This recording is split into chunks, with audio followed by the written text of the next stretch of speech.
Robert F. Kennedy Jr. has gained attention for his controversial views and persistent conspiracy theories. The psychology behind his approach reveals a deeper pattern rooted in manipulation and influence tactics.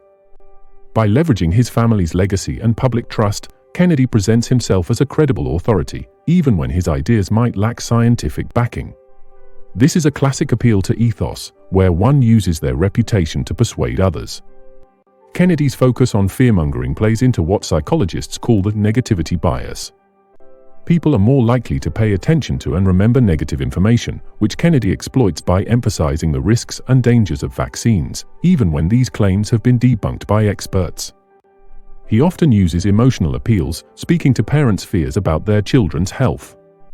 This targets the psychological vulnerability of parents, who may be more inclined to listen to anyone who claims to protect their kids from harm, regardless of evidence.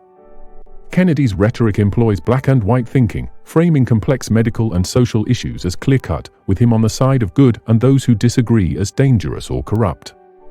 This oversimplification resonates with people who feel overwhelmed by nuanced debates, giving them an easy villain to oppose. Kennedy also uses repetition to reinforce his messages. Repeating questionable information has been shown to increase its perceived truthfulness, a phenomenon known as the illusory truth effect. By repeating debunked claims, he creates a false sense of legitimacy, even when evidence proves otherwise.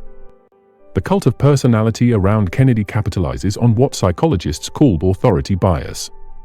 People tend to trust those in positions of power or influence, and Kennedy uses his family name to command attention. His audience sees him as a rebel against mainstream narratives, but this anti-establishment posture is a calculated move to attract those disillusioned with government and institutional authority. Another key tactic Kennedy uses is the availability heuristic, where people judge the likelihood of an event based on how easily examples come to mind.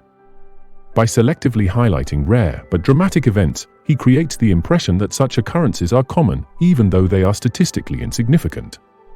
Kennedy's appeal is also linked to what is known as the Dunning-Kruger effect, where individuals with limited knowledge overestimate their expertise.